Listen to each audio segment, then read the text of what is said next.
nabiga calayhi salaatu wasalaam nin baa u yimi oo wuxuu ku yidhi yaa rasuula allahi ayu nnaasi axabu ila allah wa ayu alacmaali axabu ila allah dadka yaa alla u jecel yahay acmaashase maxaa ilaahay u jecel yahay nabigu calayhi salaatu wasalaam xadiidkanu xasan ligayri uu sheekh alalbani ku sheegayo wuxuu nabigu yihi axabu nnaasi ila allahi anfacuhum linnaas dadka ilaahay wuxuu ugu jecel yahay kuwa dadka ugu waxtar badan acmaashana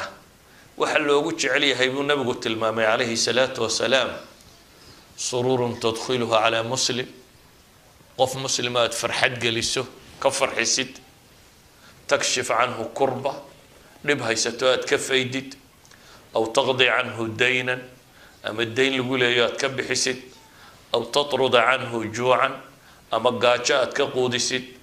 wala an amshiya maca akhin fi xaajatin axabu ilaya min an actakifa fi hada almasjidi shahra wuxuu nabigu yihi calayhi salaatu wasalaam inaan qof muslima si aan baahidiisa ula gudo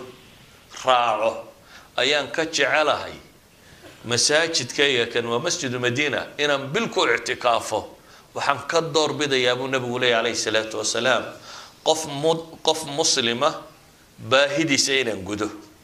waman kadama gaydahu walow shaa an yumdiyahu amdaah malaa allahu qalbahu yowma alqiyaamati ridaa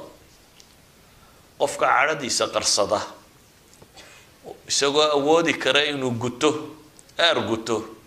kaana ilaahay qalbigiisa maalinta qiyaame raalli ahaanshiyuu ka buuxiyaa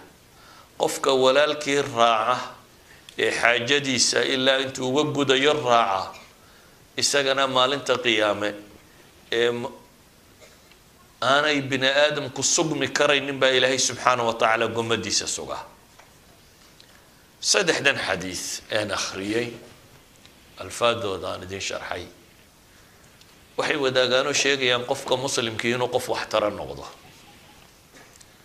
waxay sheegayaan acmaasha alla u jecel yahay inay tahay dadka kuu ilaahay ugu jecel yahay inuu yahay dadka ka ugu nafci badan nafcigaynu ka waramaynaa ama nafci adduunye ha noqdo ama nafci aakhira ha noqdo bini aadamka waxa ugu